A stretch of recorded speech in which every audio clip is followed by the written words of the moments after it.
여러분, 이 예수님께서 부르실 때 베드로가 어떻게 따라갔어요? 베드로가 어떻게 따라갔어요? 고민해서 아버지한테 물어보고 올게요. 이거 참 너무 부담스러운데요. 내가 좀 상의하고 기도 좀 해보고 오겠습니다. 이렇게 했어요? 어떻게 돼 있어요? 베드로를 부르실 때에 곧 예수님을 따라갔다 이렇게 말하죠. 그러니까 베드로는 뭘 버렸어요? 그물을 버렸어요. 그물은 뭐였습니까? 그것으로 고기 잡으며 자기가 살아갔던 자기의 생업이었고 삶의 터전이었어요. 여러분, 누가 생각납니까? 아브라함. 하나님이 아브라함을 부르시죠. 아브라함아, 너는 본토 친척 아비의 집을 떠나 내가 내게 지시할 땅으로 가라. 그때 아브라함이 갈 바를 알지 못하고 따라갑니다. 예수님이 지금 베드로에게 뭔가를 이렇게 약속한 게 뭐 없어. 그냥 너가 사람을 얻을 거야. 이제는 고기 잡는 베드로가 아니라 사람을 얻고 영혼을 구원하는 베드로가 될 거야. 베드로가 다 알았을까요? 잘 몰랐을 거예요. 베드로의 생각 속에 하나님의 나라는 어서 빨리 로마의 압제에서 우리를 구원해줄 강력한 메시아, 우리의 문제를 해결해줄 강력한 메시아, 나를 성공의 자리로 이끌어줄 그런 메시아를 기대하고 있었는데, 예수님은 전혀 다른 차원의 하나님의 나라, 우리 가운데 임하신 하나님의 나라, 우리를 통해 역사하신 하나님의 나라를 말씀하실 때 베드로가 알아듣지 못한 겁니다. 그러나 중요한 것은 베드로가 예수님 부르실 때 자신의 삶을 드리며 따라갔다라는 거죠. 여러분, 베드로가 그렇게 잘난 사람은 아니에요. 베드로 미성숙한 부분 많이 나오죠.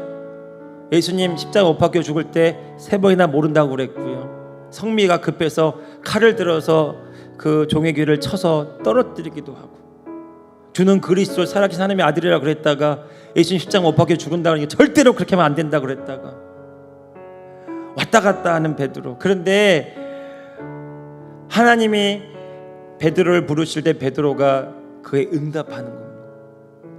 그때부터 그는 비록 부족하고 연약하지만 하나님의 일들이 베드로의 삶을 통해 나타나기를 시작하는 게 이게 핵심이에요. 여러분, 부자 청년 아십니까?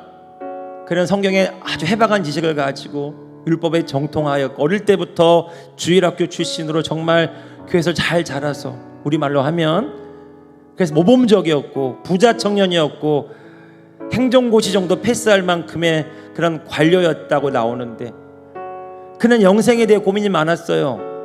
근데 예수님께서 뭐라고 하십니까?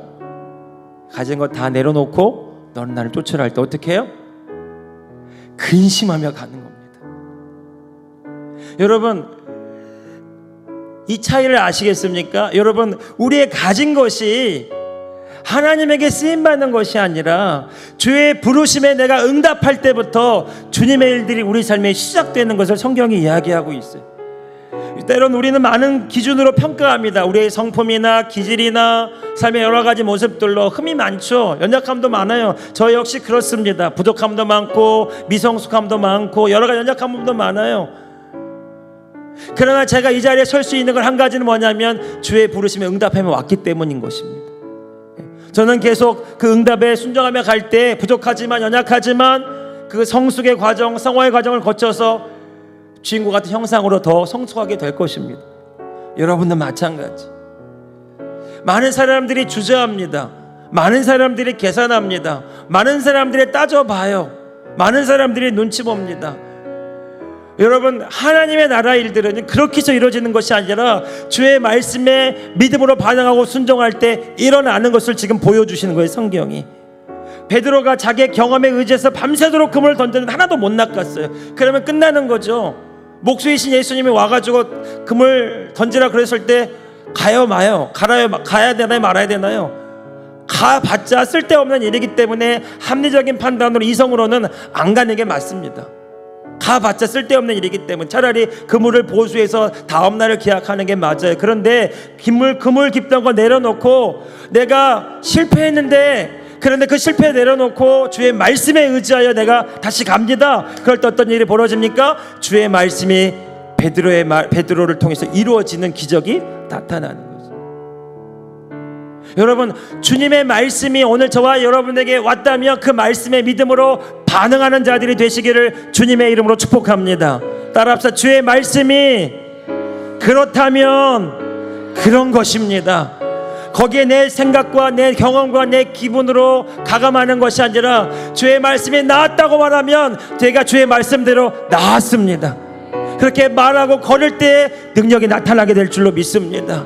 여러분, 성경은 우리에게 많은 약속을 하지만 그 약속에 대해, 그 말씀에 대해 내 경험이, 내 기준이, 내 상황이 이렇기 때문에 저렇기 때문에 그 말씀을 내 기준으로, 내 경험으로, 내 느낌으로 가감한다면 아무런 일도 일어나지 않아요. 그러나 여러분, 하나님의 말씀을 살았고 운동력이 있어 좌우에 날선 어떤 검보다도 위에서 혼과 영과 관정을 골수를 찔러 쪼개기까지 한다. 그 말씀이 우리 가운데 심겨지면 그 말씀이 우리를 치료하고, 그 말씀이 우리 가운데 들려지면 그 말씀이 우리를 회복시키고, 그 말씀이 우리에게 길을 제시할 것이고 힘을 더할 것이고 능력을 나타낼 것이며 그 말씀 그대로 놀라운 생명력을 발휘하게 될 줄로 믿습니다. 사랑하는 성도 여러분, 예수님은 생명의 말씀, 그 말씀이 우리 가운데 임하고 그 성령이 우리 가운데 임할 때 주님이 그 말씀을 우리 가운데 이루시겠다고 약속하시고 하나님의 나라를 전파하셨어요. 오늘 저와 여러분이 그 하나님의 나라를 경험하는 하나님 나라의 일꾼 되기를 원합니다. 세베대의 아들 야고보 요한도 22절에 보니까 곧 예수님을 따르잖아요. 그리고 23절 같이 마지막 읽어볼까요? 23절입니다. 시작. 예수께서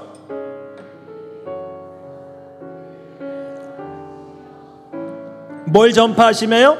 천국 복음을 전파하시며 백성 중에 모든 병과 모든 약한 것을 고치셨다. 자, 하나님 나라 복음을 전하시고 그 복음에 따른 표적이, 증거가, 진리의 말씀에 따른 열매들이 예수님의 사역 가운데 나타났습니다. 여러분, 이거 그대로 마가복음 10장으로 가보실래요?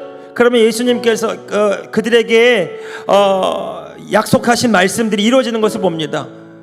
주께서 함께 역사하사 그 따르는 표적으로 말씀을 확실히 증언하시니라. 여러분, 오늘 저와 여러분이 이 하나님의 나라를 다 팔아서 얻는 자들이 되시기를 주님의 이름으로 축복합니다.